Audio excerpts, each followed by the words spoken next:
So next week, yes, I hope Yeah, we will make no more noises on my computer. Yes. There you go. That's good. We could do that on Thanksgiving since we're not going to have a podcast that day. That's true. Yes, we'll be off duty on that day. Yeah. That's 2 weeks from now, though, isn't it? Yeah. Yeah. Yeah. Okay. Get my head screwed on straight. Yeah. Okay. So this is goingsolomedia.com, WGSN Internet Radio for singles, TV, #1 TV and podcasts. And this is Let's Talk About Dating with Christine and Barry. Hi, Barry. Hi, Christine. Let's have a fun conversation today. I think so. I mean, last week was so fun. Last week we talked about the reasons that you're scared to get into dating, Right. Online dating and any way of dating. There were lots of reasons we came up with and lots of solutions to help people over the hump to just get out and start dating. Right. So now this week we're going to talk about if you're scared of getting into a relationship. So now you're out there bravely dating. First you put your toe in the water with dating, and now you're going to put your whole foot in. I know. Because, I've been thinking about that a lot this week since this was going to be our subject really for 2 weeks, because we talked about it 2 weeks ago, this tag of two subjects. Right. And I think people often get concerned about dating just because they're so worried about their heart. And really, I mean, it's not very accurate to worry about your heart when you're dating if you've learned how to go slowly and not take it personally, and you need to get to know them for a while before you give them access to your heart. So, okay, you could be very worried about your heart when you're getting in a relationship, because if you're getting in a relationship, it's because you want to get to know their heart and you want them to get to know your heart. So there's some really valid as well as made up things that people get worried and scared about with relationships. So I'm very excited to talk about that today. Yeah, definitely something to talk about, because it is another level, because dating for some lot of people is very surface. So although we didn't talk about it last week that way, but it's like some people just go on dates just to pass the time, to meet new people and have fun. So it's a very low investment level. Yeah. But a relationship for most people, because some people will still treat relationships that flippantly. For most people, the relationship is the next step into another level. Although it's interesting because some people call relationships dating. Like they said, I want dating somebody. It's like, well, no, that's a relationship. Dating is somebody that you're just going out for a couple of dates. But some people have it viewed a different way. So in our vernacular, let's make sure we get people with clarity, is that in our context, dating is you go out with somebody on the first date, second date, third date. A relationship is when you go beyond that to a consistency of being with somebody and you're loyal. Well, ideally, you're monogamous, because you may prefer that versus polyamorous. Yeah. But it's about you want to connect to this one person, go deeper and deeper and deeper, which is a much greater risk for some people. So we're going to talk about what that feels like and where the fear comes from, why you may be scared of going from the dating scene to a relationship that is deeper and more committed. Yeah. And it's interesting because the word you used, I'm going to say that partly what we worry about is being seen. It's having somebody see into it. Yeah. Yeah. I really just popped in my head when you said that. I thought, oh yeah, because with that whole surface part, we put our best foot forward, as we should, and to have more surfacey kind of conversations, which is appropriate. And if you really want to get in a relationship with somebody, you're going to have to show, the parts of you that maybe you don't think are quite as lovely or as polished. And right. It's part of just getting to know somebody and letting them get to know you. And oh my gosh, I did surface for such a long time because I was very nervous about that in my first time of being single. I said, I think I don't want them to get to know all the parts of me because I don't want to give them a chance to disapprove of me. That was one of my really big things. Our approval need is so strong in people for many reasons. It's true. And another piece of that, it's almost like it's funny because we're now wearing masks because of the pandemic, but people will a lot of times wear masks on dates that have the appearance like, let me put my face on straight so I can be presentable in this mask. It's not a mask protector. It's just like you're full, your face is fixed a certain way because the way you look good when you're on a date. It's that sexy aloof look and whatever it is you present. But when you're in a relationship, that mask can't stay up. It's got to come down. Although some people try vainly to hold on to it for month after month after month, but it's like getting a little bit stilted and cracked and not working. And they finally reveal themselves. And oftentimes they get surprised when the partner goes, "Oh, thank you. Now I can see you finally." What a gift that can be. Yes.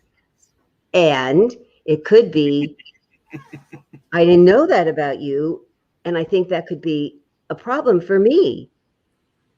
You know, like something that women have done is, oh, I love fishing, because they love fishing. I love fishing.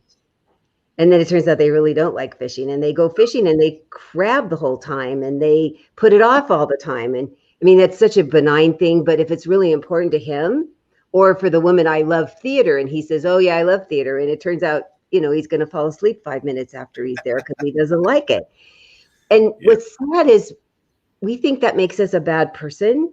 It doesn't at all. It's when you say, oh, this is really who I am, which is part of being in a relationship, is acknowledging to yourself and then to the other person. So I tell people about fishing, I'm fine going. I prefer not on a boat because I get seasick. I'm happy to sit there because I take a book and I read. It's such a nice time for me to sit and read, and I'll cheer when you catch a fish, but the actual act of fishing doesn't bring me pleasure. I can do it. I'll even bait my own hook, but it doesn't bring me pleasure like it does them. But I'm very pleased to be with them. But I don't make bones about that. I love the casting and the reeling and it's. and I see why people like it, but it's not me. Right, but there's a key in there. What you want to do a sidebar first. First of all, the sidebar is that it's so much easier when you are honest in your dating profile. So when people go out with you, you don't put in their false information that you're going to have to then stand up to, like afterwards and go, oh, I didn't really mean what I said. I shouldn't have said that. Just be honest in your profile. Make it easy from the get-go. I have a big thing about being honest in your pictures and the words on your profile. Anyway, the other part is when you're in a relationship, one of those things is that there may be a hobby that your partner loves dearly that you're not passionate about doing with them. But to witness them doing it, which is different, can be a real fun thing to do. And if they want you just to be around them, and it's great, you get to drive together to the venue, you hang out, maybe it's a place where they go horse riding, for example. I know it's one you love. But if your partner doesn't love horse riding, but doesn't mind being, watching you horse ride, or hanging out at the stables, or just simply sitting in the car and reading while you're doing it, it's like, what is the degree of association that can work where you're not doing exactly the same thing, but you're embracing the hobby of the other person to let them at least enjoy themselves, and you don't hold them back. So it's finding that medium where it works for you both. Because some people, it might be like, if I love, you love horse riding, your partner has to go horse riding with you, otherwise it doesn't feel the same if they're somewhere else. But they may not be comfortable with that. So it's like you need to know what that is. So it's good to have those conversations fairly well early in the relationship too, because then you know what's going to work, what's not going to work, just to be clear. So important. And the other part I worried about when I would think, oh, they won't like me, is I can't say that. What would they think of me if I said fill in the blank? And it's funny how there's benign things and there's bigger things. And right now, the three big things, I cannot have a conversation right now, a coaching conversation, without one of the three subjects of politics, COVID shot, pot. And I cannot go out with somebody that disagrees with whatever it is. I'm like, really? Wow. It's very adamant. So part of thinking that I would not want to be in a relationship is if I thought, I can't talk about that. I can't talk about something that's really important to me or that I have a big interest in, that if we're so adamant about our different views that we can't even have a conversation, that it would make that if I used to, it's so hard for me to say it now because I used to be nervous about saying it. What would they think? Now it's like, oh, that would be disappointing. But I have to say. And so one was saying, so do I say in my profile, if you voted for Trump or if you voted for Biden, I can't even talk to you? I said, no. Nowadays, what I've suggested is you say who you vote. I voted for Trump or I voted for Biden. And This is my preference of having somebody that has a similar view. So, because I really hesitate to put hardly anything that you don't want in your profile, that you just turn it around to something you do want. Yes. But oh my gosh, the rancor about those 3 subjects right now, that if it's not my way, then I can't even be with you. Really? Right. That's hard. Well, it's interesting because the first 2, yes, I totally get and have a lot of conversations with this with clients and friends, which is about politics and about, the COVID period, just the whole thing. Yeah. The other part, though, the pot one hasn't come up, which is interesting. Why I was going, because the pot one hasn't been part of the conversation. It hasn't. I'm trying to think. It's not happened on my own dates. It hasn't happened in my client calls, and it hasn't happened with friends. No, actually, it hasn't been right. For me, it's just not a different audience. Is what it is. Yeah, I guess. It's interesting, though, in that context. And yes, I agree with you about framing your dating profile in the positive versus the negative. So, because I definitely, as I'm single, I'm on the dating apps and I'm looking at profiles. And the women that say, don't reach out to me if you're a Trumper. It's like, well, what if I want to reach out if I'm something else instead? Because the thing is that, because the other part also, just to micromanage this for a minute, because there are people who support Trump and there are people, Republicans, who aren't the same thing. Yeah. So then it becomes like, is it political or is it just ego? Is it an ideologue type thing? It's like, there's a rationale there. So putting in what you do want, where you're more specific, is an important thing to say. It's like, I want to be with somebody who has liberal social views to the way society works, is a positive way of spinning it, for example. Or if you want to say that I'm with somebody who's very conservative in their values and their financial stuff, it's like, okay, just to be clear. Yeah. So, but the thing that is so, and it is interesting because we are living through divisive times, certainly, to make it interesting. So being about scared being in a relationship, it requires a lot more of the entry at the gate before you get into a relationship. They need to put up there now than it used to be. It used to be much easier. It's just like 3 or 4 things and you'd be clear. It's like, okay, monogamy, drinking, and married or not. Yeah, that's what you want to get married or not. Yeah. Right. But now it's like that. Right. There's this plus vaccine stance and politics. So, but through this though, it's still in the same bucket, which is like a door before you walk into the room of relationship. You're going, okay, before we into the room, just to be clear, what are your value systems are, so we can be on the same page.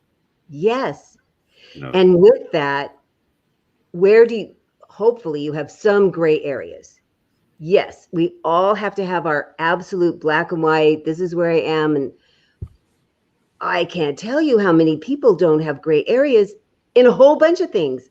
Right. This is going to be really hard for you to have a long relationship with somebody if you have all these deal breakers. I mean, really. Yeah. It's like when I have them do those lists about what you can have and what you can't have, their list of what they can't have is astronomical. And we really have to do a lot of internal work with that, because there's reasons that are usually protection, which is keeping them safe and not in a relationship. So there's another way that if you have too many deal breakers, the whole too picky thing was funny. When people started saying they were too picky, I thought they weren't being picky enough. There was a big phase of time when people were being picky enough. They were being picky about the weirdest stuff and not the really core stuff.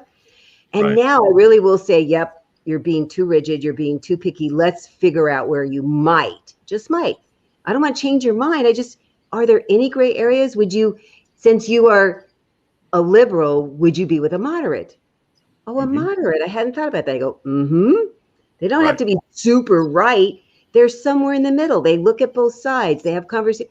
Oh yeah, I hadn't thought about that. So that way I can help people bring in more of the gray area, more of the place for some negotiation, and then how to have that conversation, how to be brave to say, this is my preference for me, what I believe. And then this is sort of the kind of people I hang out with. And where do you stand with all that?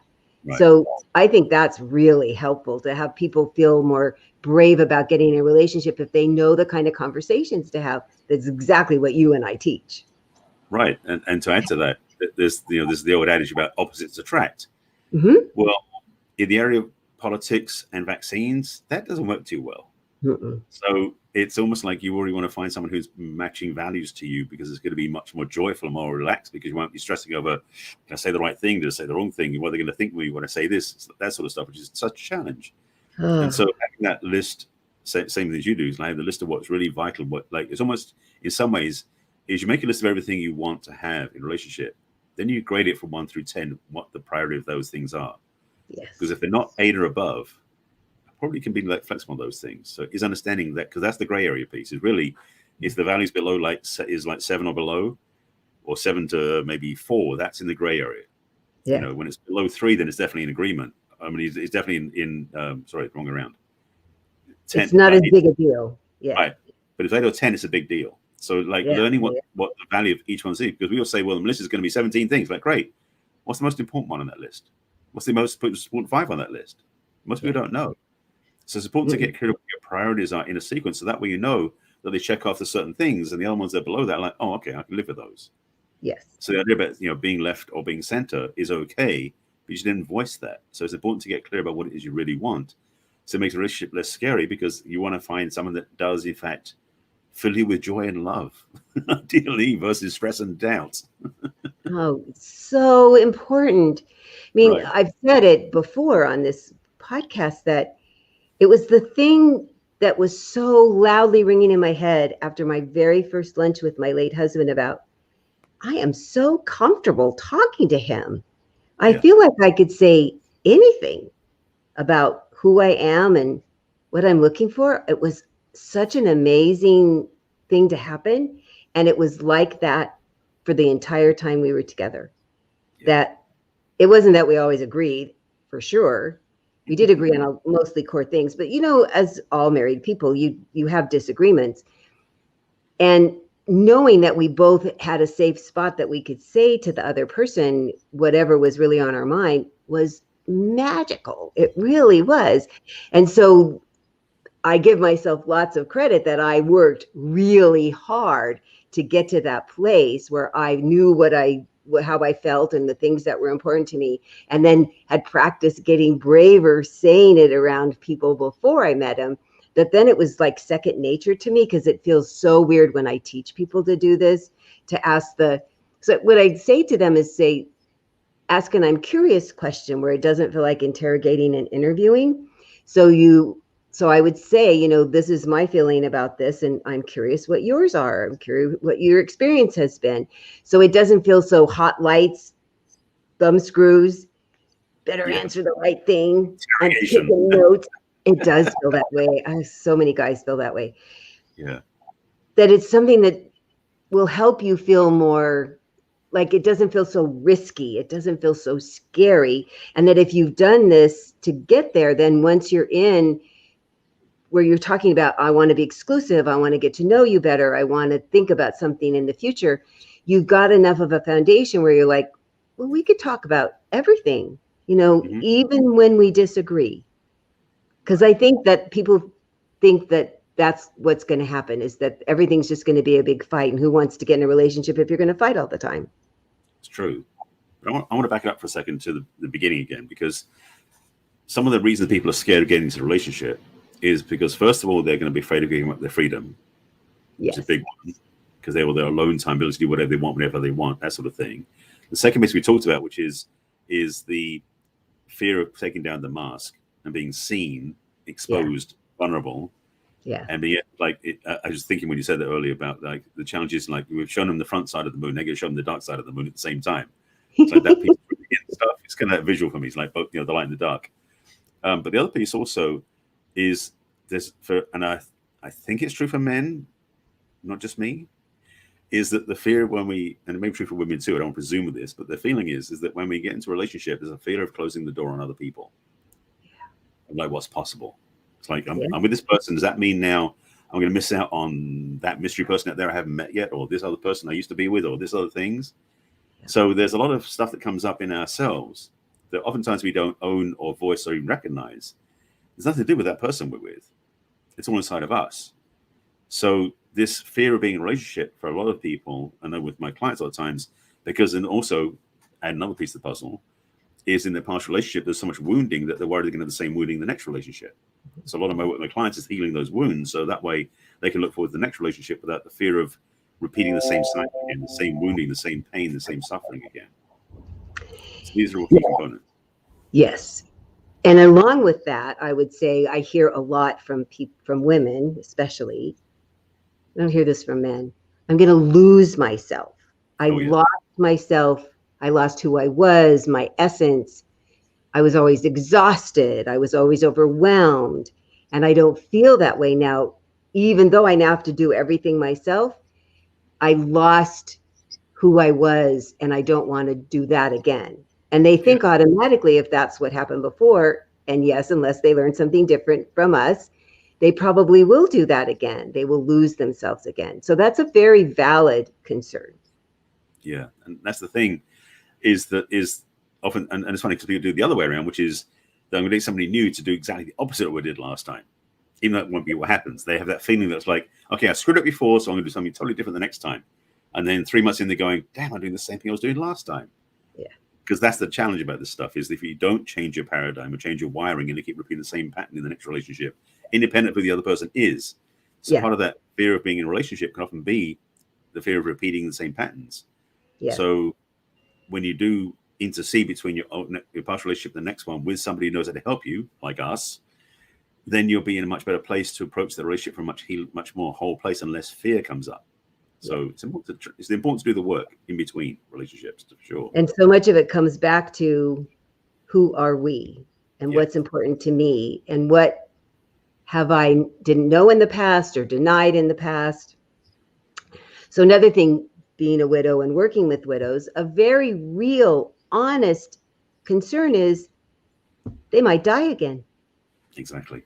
That's a very understandable fear for everybody. Mm-hmm. Whether you've lost a spouse or not, anybody could be worried about it. That what if we're in the age group where the odds are good that he's probably going to die before we are, because you just do. Even though you live longer when you're in a relationship, you still do seem to die before we do. It's so sucky. It's so weird, right? Because they've done studies. They've done studies that you guys just are happier and live longer and healthier when you're in a committed relationship, married or not. You just like it. You do better. It works for you. Right. And yet something just gives out and you die, sadly. So to get over that is to say, and I had this client so adorable in her 80s who'd been widowed twice before from long marriages. Wow. And is now happily married a third time. Wow. He's a little bit younger this time. And we talked in the beginning. I said, gosh, I so admire you want to do this. And dating is so different after the 25 years since your last marriage. And tell me honestly. And she goes, I have all this love to give. And I love being married. I love getting I know.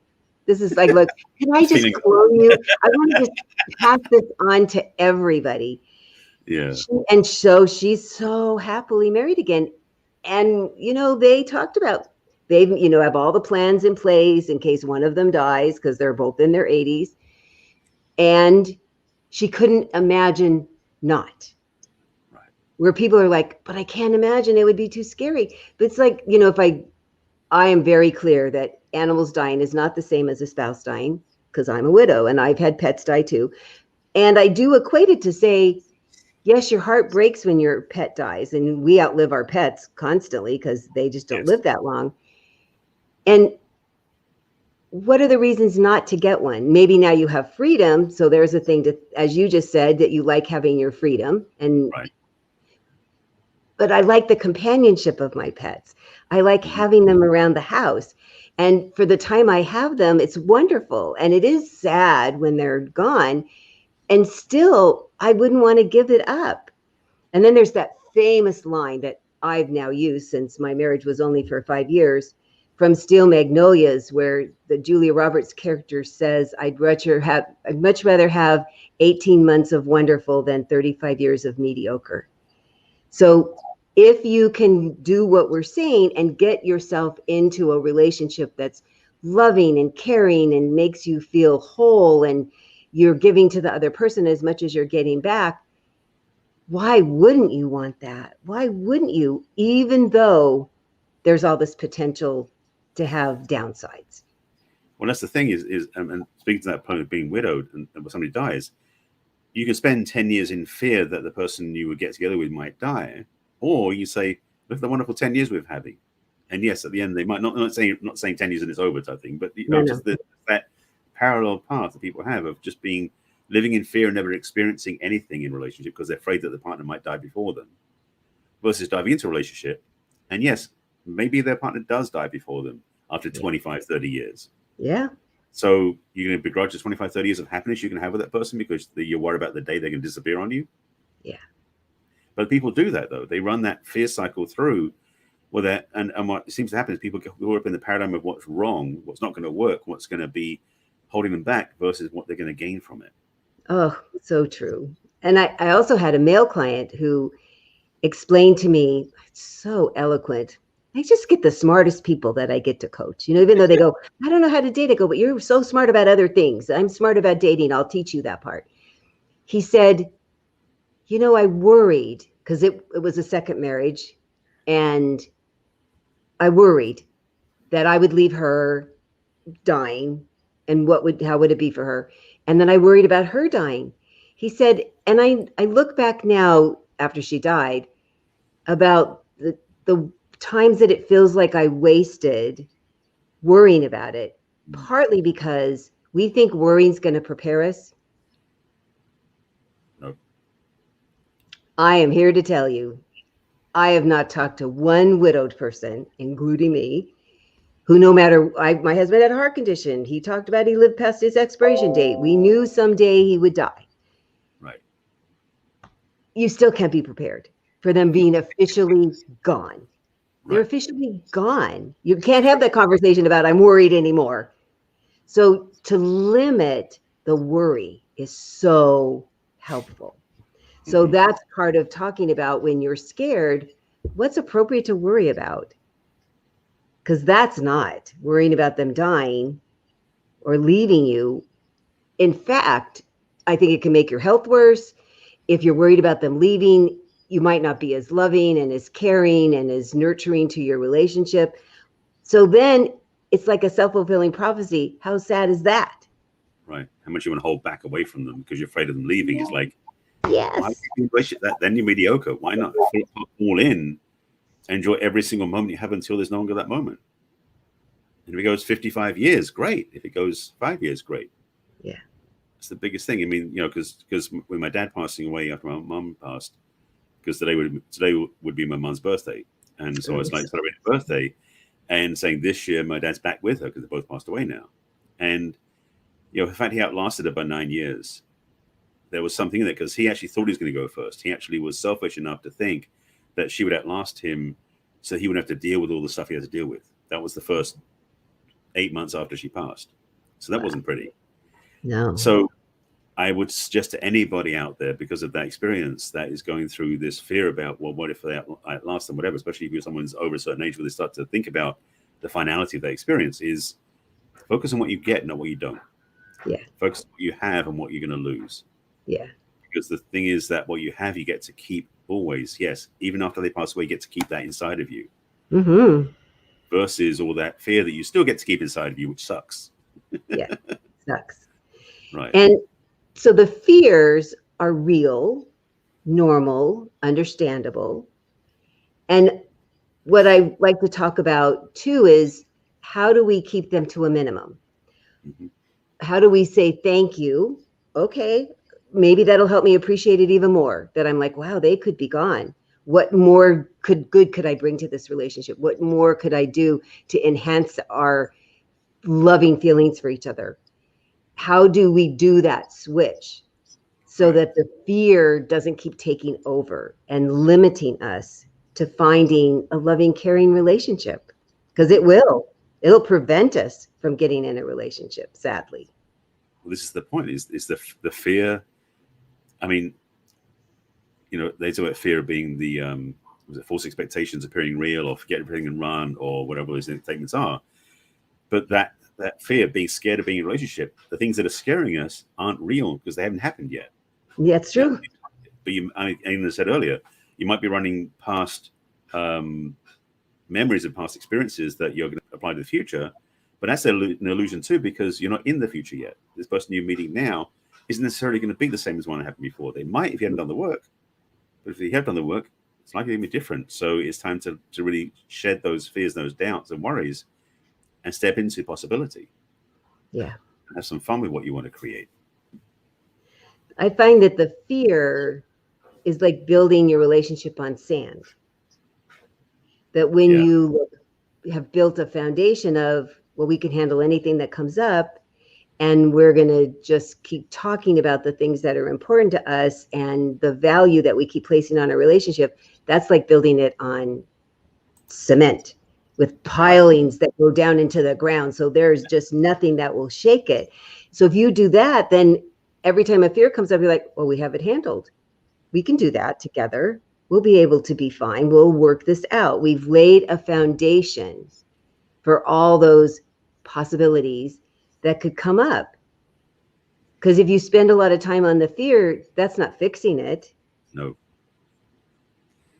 So I appreciate the fear to bring up to the front of our brain.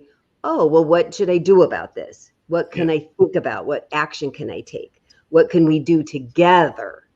Because I think the fear pulls us apart, where to figure out a way to be more cohesive as a couple working on your relationship together is the switch that you and I really like talking about. Well, the thing is, we can be focused on how do we have the fear. We focus on how do we not have the fear in a way. It's like we can basically choose that point about what we're going to focus on. Focus on more fear. Focus on building things that reduce the fear. And the thing about the strong foundations, the concrete foundations. This is the thing. Don't wait for the relationship to do that. Do that on your own first, because the more you build your own strong foundations, the easier it's going to be in a relationship. The more easier it's going to be to flow in a relationship. And ideally, if your partner did the same thing, boy, the sky's the limit. It's amazing then. So that'll be a fun thing to talk about, how to build up that foundation, right? Individually and collectively. Yes. After we come back from our commercial break. Indeed. So we'll be back in just a minute. See you in a minute.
And we're back. We're back. I was muted. I had to unmute. Yes, we have to make sure we don't intrude on the commercials. Yes, I know. Since we like to jabber together, because we like talking to each other. What can I say? That's why this is called Let's Talk About Dating with Barry and Christine. And today we're talking about why you're scared about getting into a relationship. And here's why. Actually, and the second part we didn't write in there is, and here's what to do about it. And what to do about it. Yeah, because we want to talk about sincerely, clearly, the real concerns that people have, because they do. Yeah. We're not making light of them, even if they're really not they're not the facts. They're not really based on facts. They still feel very real. Our fears feel very real. And when it comes to our heart, I think it's just exponentially expanded. Don't you think it makes everything bigger, harder, scarier? Well, I would say for most of us, yes, but some people are so plated around their hearts, they don't even think about it. They've also viewed it or made it subconscious because they don't want to deal with that. So they just live from here up. Yeah. And so they're not the ideal partners for a relationship, just to be clear, even though many of them are in relationship. Yeah. So it's for those people who really value their hearts and care about their hearts and want to spend time with their hearts where this is so vital. And to speak to a couple of things I said earlier about what things people think about before they even think about relationship. One of which is that fear of repeating what they've done before. Yeah.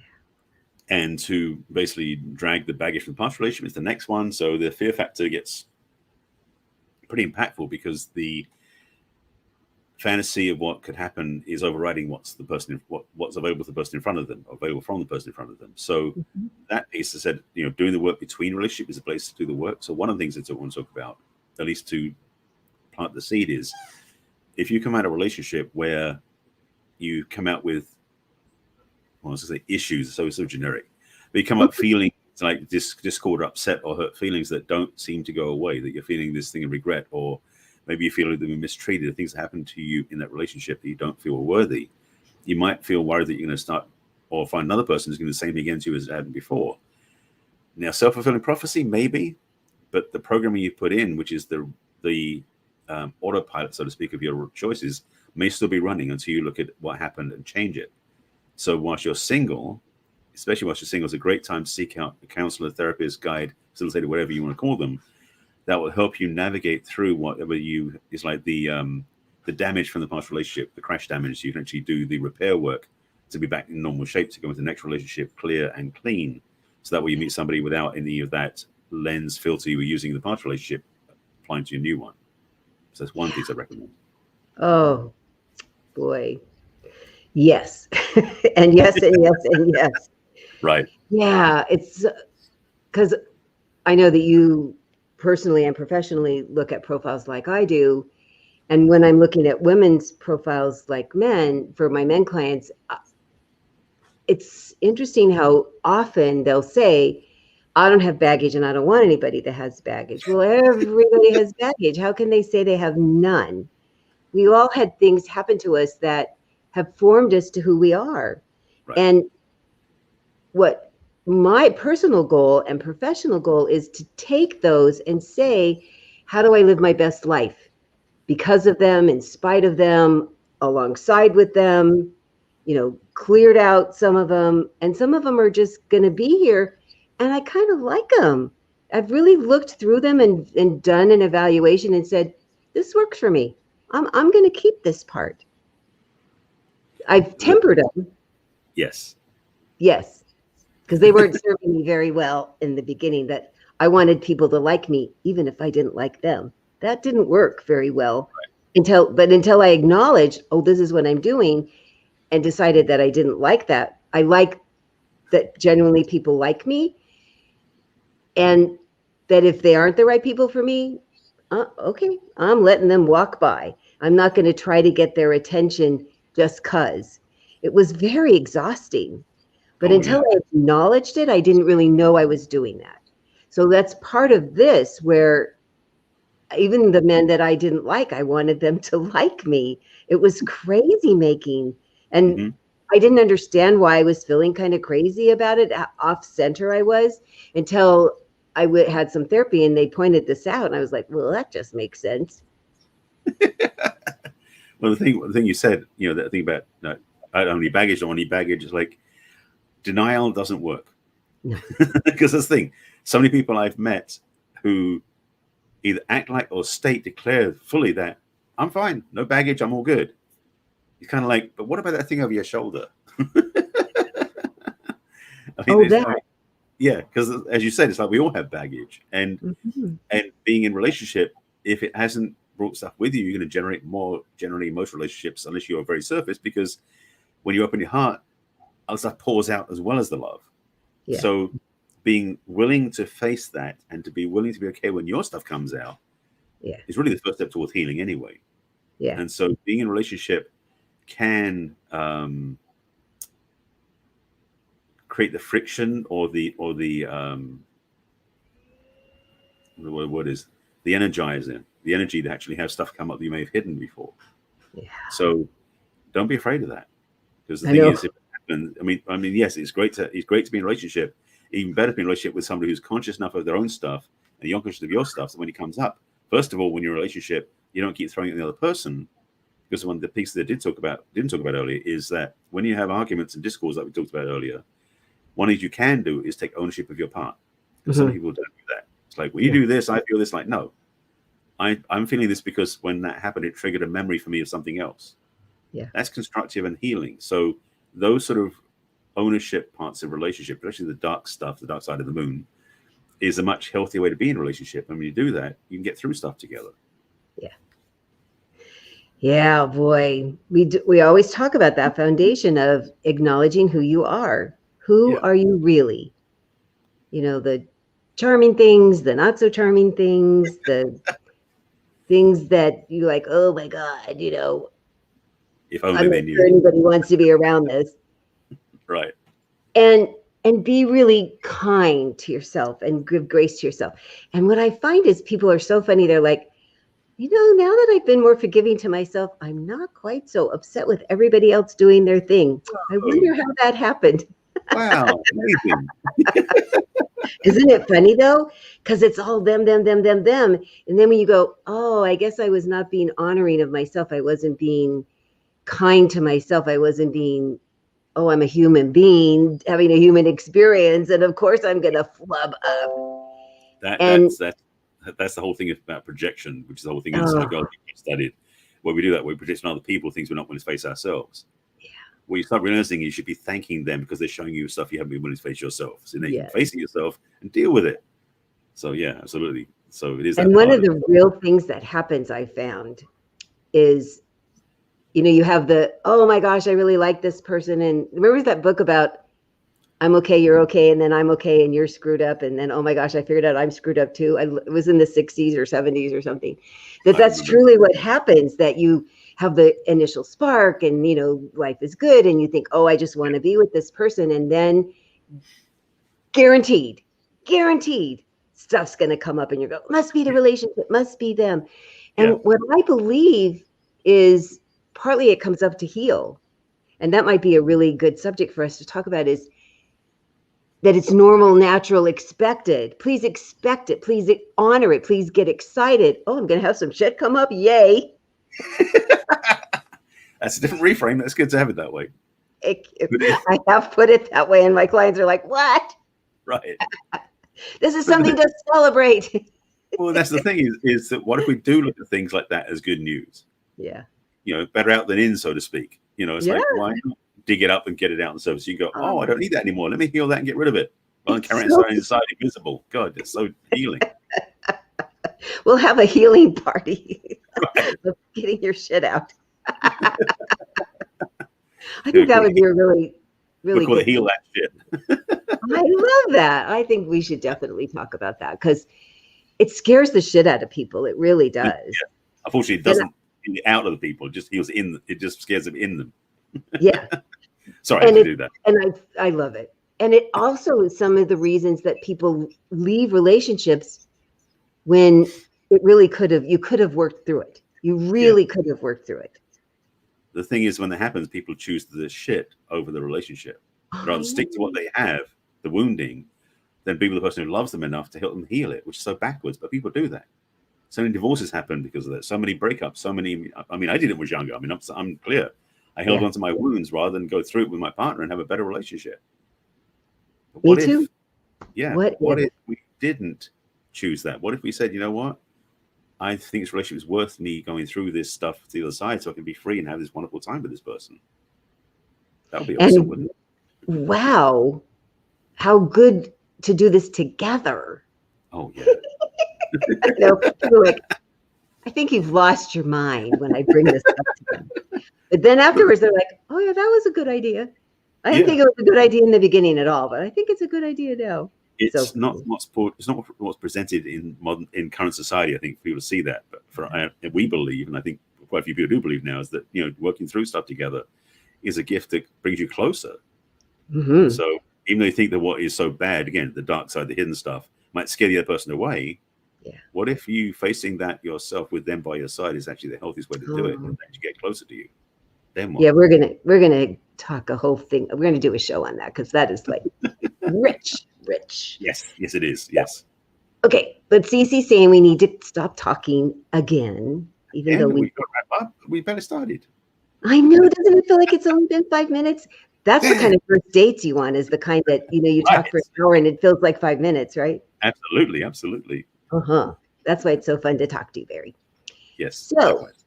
If you'd like to have a conversation about, it's been scary to think about going out and putting yourself out there in the dating world or, oh my God, getting in a relationship, I'd be happy to have a conversation with you about that. And you can reach me through my website, which is www.theperfectcatch.com, and click on what's holding you back from love.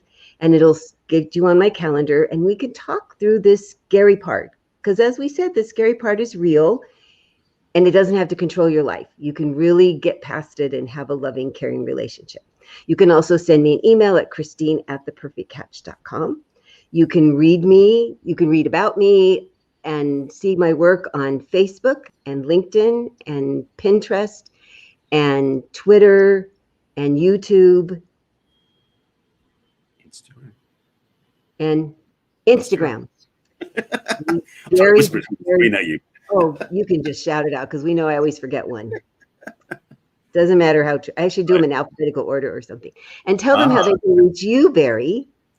Well, the same offer applies. If you want to really have a conversation to see where you are and help you navigate what's ahead, and if you want to work through those fears and stuff about dating or relationship or how you work through the stuff in relationship, definitely we should talk. My website is barryselby.com, and there's a Let's Connect button on the front page, and a bunch of places on the site you can link up. You can talk to me. And I've just opened up my calendar. There's more room right now. So if you want to get a scheduled appointment, you grab a free session to find out what I'm about, how we work together, et cetera, et cetera. That's available to you there. You can email me at barry@barryselby.com. And on social media, most places I'm Barry Selby, which is basically LinkedIn, Twitter, YouTube, especially youtube.com/Barry Selby, Pinterest, Clubhouse. On Facebook, Barry Selby author is my page you can follow me on, because my personal profile is different from that. And on Instagram, it's the real Barry Selby, which I'm very busy on now, thanks to Clubhouse. Clubhouse, because it ties to Instagram, has a lot more people follow me there now. So my following on Instagram has grown. So I've got to keep providing stuff for them. So I'm putting a lot of good content out there as well. So come find me. I know. I love your Instagrams. I repost them all the time. Thank you. Barry gives great advice on his Instagrams. I am a big fan. Yes. And in person, if you want to get a session too. Ooh, sure. Indeed. So next week, we'll be back with another scintillating subject about dating at 1 o'clock Pacific and 4 o'clock Eastern, and all the times in between. And I'll actually be in Eastern time next week. So it'll be fun to be talking to you from, will it be next week? No, it won't be next week. I'll still be here next week. Never mind. Yes. I'll still be on the West Coast. I'm so confused. We'll be here at 1 o'clock our time. Before o'clock I'll still be at 1 o'clock our time. Yes. So we'll see you next week. Bye for now. See you then. Take care.